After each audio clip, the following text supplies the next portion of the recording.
DA নিয়ে বিরাট বড় খবর। রাজ্যে অষ্টম পে কমিশন কলকাতায় নেওয়া হতে পারে বড় সিদ্ধান্ত। এই মুহূর্তে সবচেয়ে বিরাট বড় খবর, বাকি ডিএ এরই মাঝে রাজ্যে অষ্টম পে কমিশন কলকাতায় নেওয়া হতে পারে বড় সিদ্ধান্ত।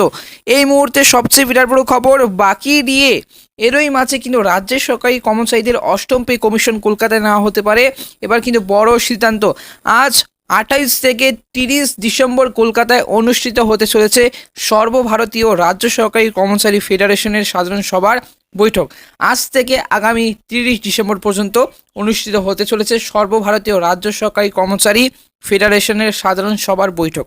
উল্লেখযোগ্য, এই বৈঠকে অষ্টম বেতন কমিশন এবং কমিশন গঠন এবং পুরনো পেনশন কমিশন ফিরিয়ে আনার দাবি উঠতে চলেছে বলে জানা গিয়েছে। এবং আজ কিন্তু বিকেলে এই বৈঠকের মামলা এবং অবশ্যই জানাবো আজকের এই ভিডিওতে।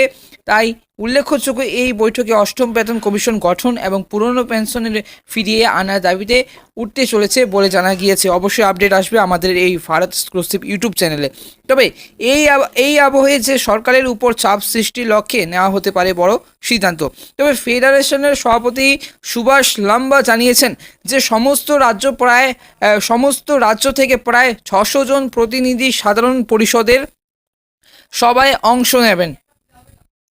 ফেডারেশনের সভাপতি এবং সুভাষ লাম্বা জানিয়েছেন সমস্ত রাজ্য থেকে প্রায় 600 জন প্রতিনিধি সাধারণ পরিষদের সভায় অংশ নেবেন। তিনি সরকারি কর্মচারীদের পদোন্নতিতে বিভাগীয় পরীক্ষা এবং অভিজ্ঞতার ভিত্তিতে স্কিম এমপ্লয়মেন্ট কর্পোরেশনের এবং নিবন্ধিত চুক্তিবদ্ধ কর্মচারীদের বেতন না দেওয়া এবং কেন্দ্র সরকারি কর্মচারীদের মতো হাউস রেন্ট অ্যালাউন্সের স্ল্যাব পরিবর্তন না করার বিরুদ্ধে প্রতিবাদ জানান।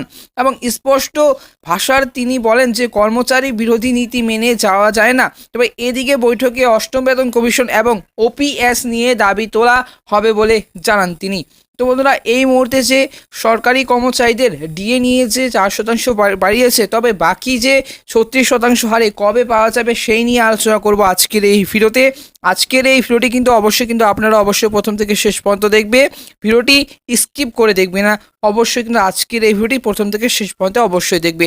চ্যানেলে নতুন হয়ে থাকলে চ্যানেলটিকে সাবস্ক্রাইব করতে একদমই ভুলবে না।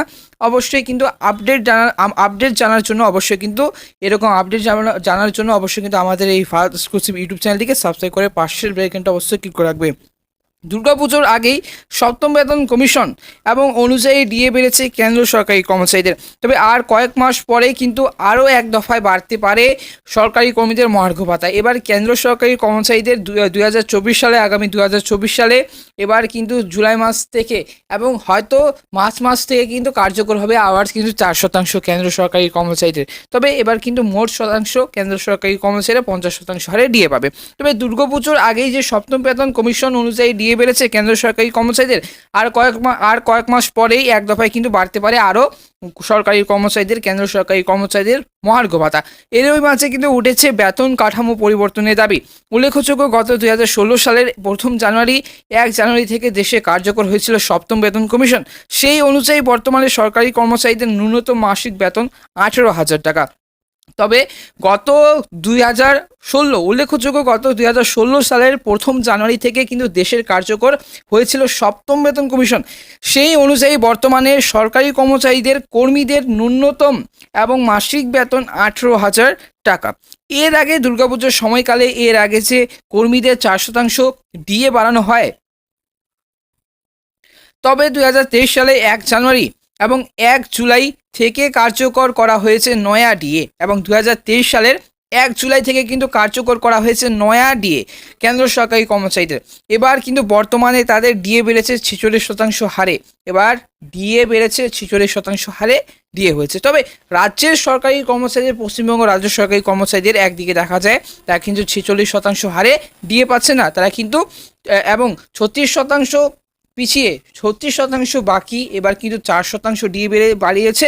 এই 4% ডিএ 1 জানুয়ারি থেকে কার্যকর হবে বলে জানিয়েছে। তবে কিন্তু মোট 10% হারে ডিএ পাচ্ছেন এবং বর্তমানে তারা 6% হারে ডিএ পাচ্ছেন। এদিকে রিপোর্ট অনুযায়ী আগামী বছরের লোকসভা ভোটের আগে আরও এক দফায় ডিএ বাড়তে পারে রাজ্য সরকারি কর্মচারীদের। এবারে কত শতাংশ বাড়ে এবং কত শতাংশ বাড়ে ডিএ বাড়বে ডিএ। রিপোর্ট বলছে 4 থেকে 5% হারে ডিএ বাড়তে পারে আগামী বছর। এদিকে বকেয়া মহার্ঘ ভাতা 50% ছুঁয়ে ফেললে তার মূল বেতনের সাথে যুক্ত হয়ে যেতে পারে বলে দাবি করা হচ্ছে। এদিকে কিন্তু রিপোর্ট অনুযায়ী ডিএ বাড়লো, হাউস রেন্ট অ্যালাউন্স এবং ট্রাভেল অ্যালাউন্স বাড়তে পারে কেন্দ্র সরকারি কর্মচারীদের। তবে এদিকে বিগত বেশ কয়েক মাস ধরে জাতীয় পেনশন স্কিম এবং পুরনো পেনশন ব্যবস্থা নিয়ে রাজনীতি চলছে দেশে।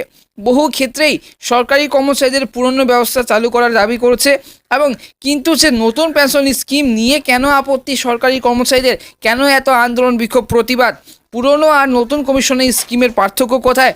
সরকারি কর্মচারীদের বক্তব্য হচ্ছে এনপিএস এর অধীনে অবসর গ্রহণের পরে তাদের ভবিষ্যৎ নিয়ে চিন্তিত তারা।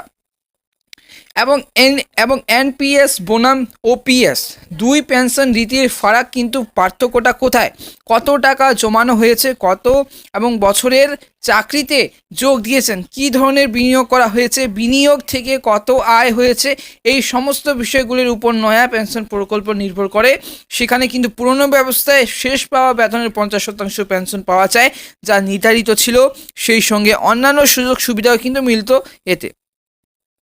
তবে এদিকে নয়া পেনশন প্রকল্পের আওতায় নিজের কর্মজীবনে যে পরিমাণ অর্থ সঞ্চয় করেন কর্মচারীরা, অবসরের সময় সেটা 60% টাকা তোলা যায়, যে টাকা তুললে কর দিতে হয় না। বাকি 40% অ্যানুইটিতে বিনিয়োগ করা হয়। প্রাথমিক হিসাব অনুযায়ী শেষ যে বেতন তুলেছিল সরকারি কর্মচারী, সেটার 35%-এর মতো পেনশন বাবদ পাওয়া যায়। তবে সেটা যে মিলবে এমন কোনো কিন্তু নিশ্চয়তা নেই, তবে কারণ পুরোটা বাজারের কিন্তু উপর নির্ভর করে। তো বন্ধুরা, এই মুহূর্তে ডিএ নিয়ে এবার কিন্তু বড়সড় একটা স্কিম বা প্রকল্প নিয়ে কোনো ঝুঁকি নেই। তবে সরকারি কর্মচারীদের একাংশের বক্তব্য, পুরনো পেনশন প্রকল্পে কোনো ঝুঁকি নেই, নয়া পেনশন প্রকল্পে ঝুঁকি আছে। যদিও অপর অংশের বক্তব্য, ন্যাশনাল পেনশন স্কিম যে বাজার নির্ভর তা ঠিক, কিন্তু দীর্ঘকালীন ক্ষেত্রে তাতে বেশি লাভবান হবেন কর্মীরা। তবে ঝুঁকি নিতে নারাজ অধিকাংশ সরকারি কর্মী। এই আবহে রাজ্য সরকারি কর্মচারীদের একাধিক রাজ্যে পুরনো পেনশন প্রকল্প ফিরিয়ে আনার পক্ষে দাবি ক্রমশ জোরালো হচ্ছে। তবে এর আগে 2003 সাল পর্যন্ত বাজেট বরাদ্দ থেকে অবসরপ্রাপ্ত কর্মীদের পেনশন দিল সরকার। তবে বাজপেয়ী জমানায় চালু হয় ন্যাশনাল পেনশন সিস্টেম। 2004 সালের 1 এপ্রিল থেকে চালু হয় এনপিএস। এই যে নতুন ব্যবস্থায় সরকারের আর্থিক বোঝা হালকা হয়। প্রাথমিকভাবে শুধুমাত্র কেন্দ্র সরকারি কর্মীদের ক্ষেত্রে কিন্তু এটা প্রযোজ্য ছিল, পরবর্তীতে সব রাজ্য সরকারি কর্মচারীদের জন্য তা প্রযোজ্য হয়। তবে বিগত কয়েক বছরের কিন্তু কিছু রাজ্যে নতুন করে চালু হয় ওপিএস। তো বন্ধুরা, এই ছিল আজকের ভিডিও। এরকম আপডেট পাওয়ার জন্য অবশ্যই কিন্তু আমাদের এই ভারত এক্সক্লুসিভ ইউটিউব চ্যানেলটিকে সাবস্ক্রাইব করে পাশের বেল আইকনটা অবশ্যই ক্লিক করে রাখবে। দেখা হচ্ছে কোনো লেটেস্ট আপডেট নিয়ে।